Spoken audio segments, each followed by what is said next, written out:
Cadets, good morning.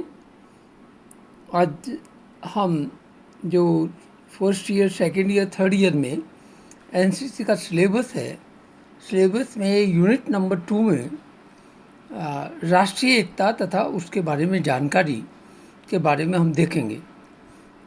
जैसा कि आपको विदित है कि अब तक हमने नेशनल इंटीग्रेशन के अंतर्गत 2 व्याख्यान को देखा है, जिसमें हमने एक तो नेशनल इंटीग्रेशन की डिटेल हमने जाने थे क्या क्या कंपोनेंट है। दूसरा, हम नेशनल इंटीग्रेशन के अंतर्गत में विभिन्न प्रकार के धर्म, संस्कृति, उनके क्या ट्रेडिशन है, क्या कस्टम्स हैं, उसके बारे में हमने जाना था। तो इसी संदर्भों में राष्ट्रीय एकता का जो आज पार्ट 3 है, जिसमें हम इसका इम्पोर्टेंस तथा इसकी नेसेसिटी के बारे में हम जानेंगे। तो सर्वप्रथम नेशनल इंटीग्रेशन जो है वो क्या है।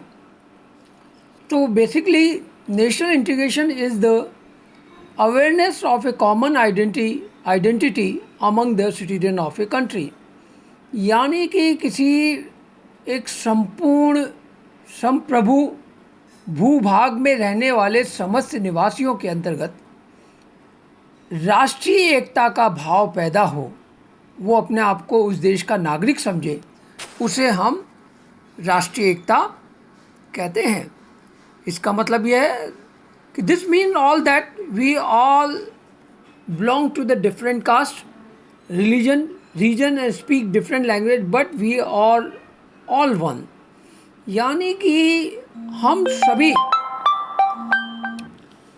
सभी देश के जो नागरिक हैं, जो विभिन्न जातियों, विभिन्न धर्मों तथा विभिन्न प्रदेशों में विभक्त हैं, और हम अलग अलग भाषाएं बोलते हैं, परंतु हमारे राष्ट्र के संदर्भ में हम सभी एक हैं।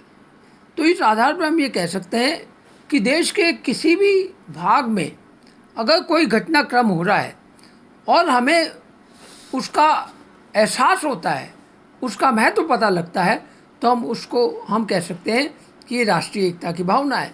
वर्तमान संदर्भों में हम देखें कि चाइना के द्वारा भारत के संप्रभु भाग, जहाँ पे हमारी सार्वभौमिक सत्ता है, उसके ऊपर अतिक्रमण करके गलवान घाटी में, विशेषतः लद्दाख क्षेत्र के अंदर में स्थित गलवान घाटी में चीन जो है वो हमारी क्षेत्रों के ऊपर अतिक्रमण करने की चेष्टा कर रहा है, और उसके परिणाम स्वरूप उसने अरुणाचल में भी इस तरह की कार्रवाई आरंभ की है। तो अब इसमें समस्त देश के निवासी, छोटे बड़े बच्चे, चाहे कोई किसी कास्ट के हो, क्या रिलीजन के, उनमें एक भाव उत्पन्न हो रहा है। वो भाव उत्पन्न हो रहा है यानी कि हमारे देश के ऊपर खतरा पैदा कर रहा है चाइना, हमको इसको मुंह तोड़ जवाब देना, यही राष्ट्रीय एकता है। तो इस एकता के संदर्भों में हम ये जान सकते हैं कि वाकई में ये कोई एक फीलिंग नहीं है, एक हमारी कोई एक एहसास नहीं है राष्ट्रीय एकता का, वो एक परिलक्षित भी होना चाहिए। जैसे कि अभी इसी संदर्भों में, चाइना के संदर्भों में, इसी बात को मैं इंगित करते हैं, इसी को हम एम्फसाइज करते हैं कि इस चाइना के संदर्भ में जब हमारे देश के ऊपर, क्षेत्रों के ऊपर अतिक्रमण करने का चेष्टा कर रहा है, तो उसमें हम सभी देश के लोग बाग इस एक आत्मा के रूप में पूरे देश की, इसके सैनिकों के साथ में है, राजनीतिक नेतृत्व के साथ में है, और पूरी तरह से हम एकजुटता से हम खड़े हुए हैं कि हमारे और सैनिक जो है हमारी राष्ट्रीय एकता, अखंडता को चुनौती देने वाली समस्त विदेशी शक्तियों को हम मुंह तोड़ जवाब देने के लिए तैयार हैं। तो ऐसी स्पिरिट देश के नागरिकों में भी हो, जो सीमा पे हमारे जो सैनिक और जवान हैं, वो जो युद्ध कर रहे हैं, उसके साथ में अगर कंधे से कंधा मिला के खड़े हैं, तो यही राष्ट्रीय एकता का परिचायक है। तो राधा कृष्णन जो हमारे भूतपूर्व राष्ट्रपति थे, उन्होंने नेशनल इंटीग्रेशन को परिभाषित इस रूप में किया कि national integration grow quietly in peoples mind through the education and learning. Radhakrishnan कहते हैं कि राष्ट्रीय एकता लोगों के दिमाग में धीरे धीरे प्रवेश कर जाती है और वो प्रवेश का माध्यम उनकी शिक्षा और लगातार उस देश के साथ में रहने उठने बैठने के साथ में जो इसको लर्निंग प्राप्त होती है या जो उसको मैसेज मिलते हैं वही राष्ट्रीय एकता है। मेहरॉन वाइनर ने भी इसको स्पष्ट किया कि राष्ट्रीय एकता implies the avoidance of the divisive movement that that will balance the presence of attitude in a nation and a society। इसी प्रकार से H.A. घनी ने, प्रसिद्ध इतिहासकार हैं, विद्वान हैं, उन्होंने भी राष्ट्रीय एकता को परिभाषित किया। National integration is a socio psychological and educational process through which a feeling of a unity and harmony develops into the heart and mind of the people, and a sense of common citizenship or a feeling of loyalty to the nation is fostered among them। अर्थात कि राष्ट्रीय एकता एक सामाजिक, मनोवैज्ञानिक तथा शैक्षणिक प्रक्रिया है इस प्रक्रिया के द्वारा हमें एक एकता का भाव, समस्त रहने वाले निवासियों के बीच में एकता का भाव पैदा करता है और उनके परस्पर आपस में सद्भाव पैदा हो। तो उस सद्भाव किस में हो? उनके दिलों पे हो, उनके दिमाग पे हो। वो सद्भाव सभी उस समुदाय के लोग, उस रहने वाले देश के लोगों के सभी लोगों में हो, तो जिसमें ये भी एहसास हो कि हम इस देश के नागरिक हैं, ये हमारी जिम्मेदारी है, और वो अपने राष्ट्र के प्रति लॉयल रहें, उसके प्रति वो मतलब स्वामी भक्ति रखें।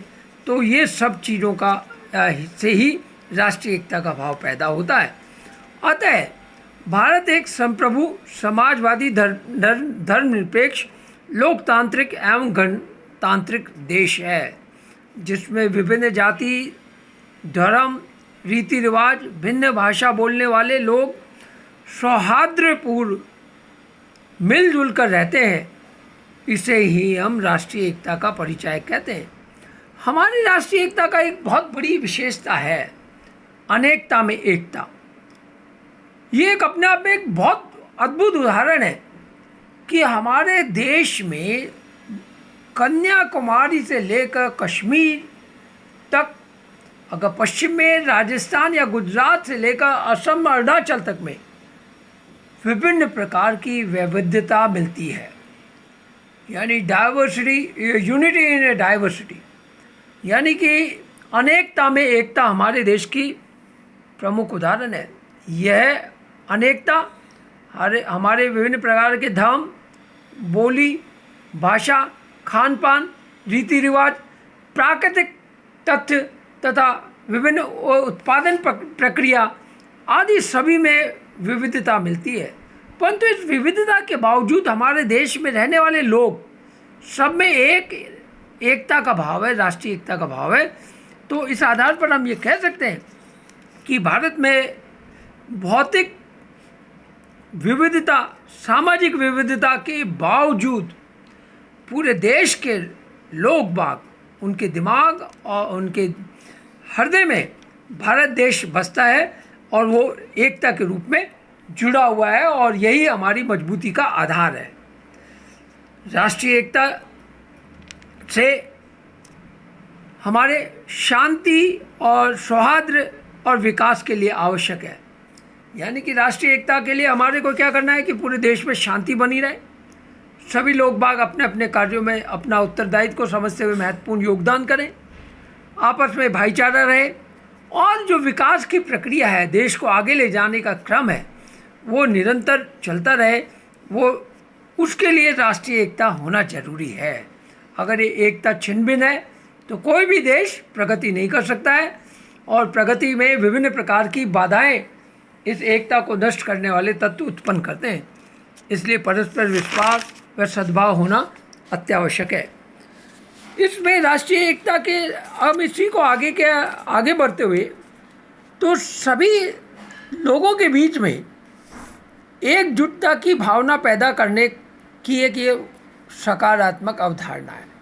यानी कि देश में इतना विराट देश है, विश्व का 7वां बड़ा देश है, जनसंख्या की दृष्टि से द्वितीय बड़ा देश है, परंतु सभी लोगों के बीच में मन में चाहे किसी भी धर्म, जाति, क्षेत्र या भाषा के अंतर्गत पैदा हुआ है, परंतु उसमें एक रूपता है, यानी कि उनके सोच में एक समानता है, देश का एक खाका है, देश के प्रति समर्पण है, देश के प्रति प्रेम है, देश के प्रति आगे ले जाने की सोच है। अगर यही एक अवधारणा को हम सकारात्मक अवधारणा के रूप में कहते हैं, पॉजिटिव थिंकिंग, यानी कि ये एक पॉजिटिव थिंकिंग का एक बहुत बड़ा उदाहरण राष्ट्रीय एकता के रूप में हम इसको देख सकते हैं। इसके अंतर्गत में परस्पर सहयोग के साथ में एक दूसरे के साथ कंधे के साथ कंधा मिलाकर खड़े रहकर देश के विकास में सहयोग करना है। चाहे आप किसी भी क्षेत्र में कार्य कर रहे हैं, शिक्षा के क्षेत्र में, देश के जवान के क्षेत्र में, सैनिक के क्षेत्र में, वैज्ञानिक के क्षेत्र में, उद्योग धंधे के क्षेत्र में, चाहे आपका कृषि उत्पादन के क्षेत्र में, कोई भी क्षेत्र है, उस क्षेत्र में अगर मिलजुल कर काम करते हैं और देश के विकास को हम आगे बढ़ाते हैं या देश के विकास में सहयोग करते हैं, तो ये राष्ट्रीय एकता के लिए को मजबूत करने के समान है। इसके अलावा अगर कोई देश प्रोग्रेस करता है, प्रगति करना चाहता है, तो इसलिए उसके लिए राष्ट्रीय एकता होना बहुत ही ज़रूरी है। अगर देश में राष्ट्रीय एकता नहीं है, वो राष्ट्र प्रगति कर ही नहीं सकता। अगर उसके किसी क्षेत्र में किसी प्रकार का असंतोष है, विरोधाभास है, वो देश में आगे बढ़ना नहीं चाहता है या वो देश के साथ अलग थलग महसूस करता है, तो वो राष्ट्र पूरी तरह से संपूर्ण रूप से हमारा देश आगे नहीं बढ़ सकता है। उदाहरण के तौर पर नॉर्थ ईस्ट के कुछ लोग उग्रवादी गतिविधियों में संलिप्त हैं, वो देश के साथ में नहीं चलना चाहते। कश्मीर के लोग बाग हैं, वो देश के साथ नहीं चलना चाहते। तो ये क्या करते हैं, अगर इस तरह की सोच ऐसे लोग देश के लोगों के अंतर्गत है, तो हमारी देश की प्रगति में बाधकता उत्पन्न करते हैं। इसलिए देश की प्रगति के लिए राष्ट्रीय एकता यानी नेशनल इंटीग्रेशन अत्यावश्यक है। इसके अलावा शांति और सद्भाव रखना भी देश की राष्ट्रीय एकता के लिए आवश्यक है। यानी कि ये भी इसकी नेसेसिटी का पॉइंट है कि शांति रहनी चाहिए, एक दूसरे के साथ भाईचारा रहना चाहिए। अगर कहीं पर झगड़ा होता है, कुछ और कार्य होता है, तो हम ये वो देश को एकता को हम ज़्यादा देर तक, लंबे समय तक नहीं चला सकते। देश की गरिमा तथा आत्मसम्मान के लिए, देश का स्वाभिमान, उसका आत्मसम्मान के लिए, देश की एकता को बनाए रखने के लिए राष्ट्रीय एकता का होना जरूरी है, आवश्यक है। अगर देश का कोई स्टेटस नहीं है, उसका प्राइड नहीं है, उसका सेल्फ रिस्पेक्ट नहीं है किसी देश का, तो वो देश राष्ट्रीय एकता के रूप में आगे नहीं बढ़ सकता है। उन्नति व विकास के लिए, चाहे मैंने जैसा कि आपको पूर्व में बताया कि राष्ट्रीय एकता की आवश्यकता देश में उन्नति और विकास के लिए भी बहुत ज़रूरी है। उन्नति यानी कि अभी हमने ऑपरेशन फ्लड किया, जिसमें दुग्ध क्रांति आरंभ हुई।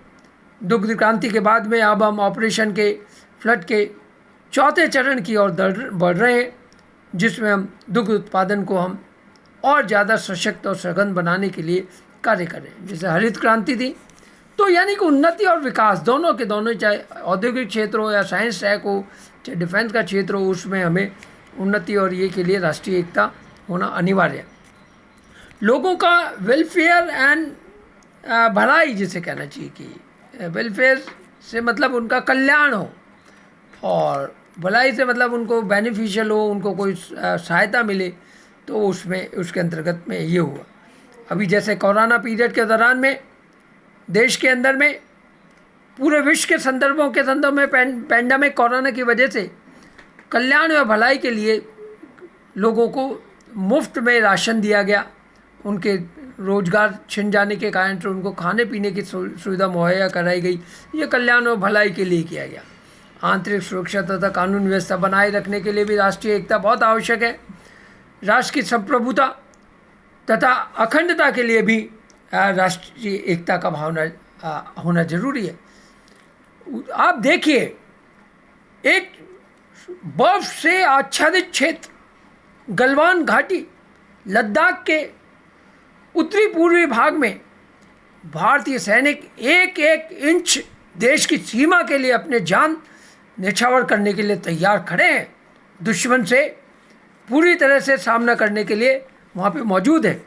तो हम ये कह सकते हैं कि राष्ट्र की संप्रभुता और अखंडता के लिए देश के लोगों के बीच में एक खून बहना चाहिए, खून की धारा प्रवाहित होनी चाहिए और उसके लिए अपनी जान देने के लिए तैयार रहना चाहिए।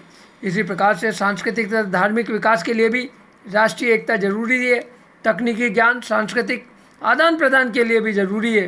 निरक्षरता, निर्धनता, पॉवर्टी और ये सब चीज़ों के लिए भी बहुत आवश्यक है। अतः मैं लास्ट में कंक्लूड करते हुए, राष्ट्रीय एकता किसी भी देश या समाज के विकास के लिए आवश्यक है। इसके बिना किसी देश की कल्पना नहीं की जा सकती। जय हिंद।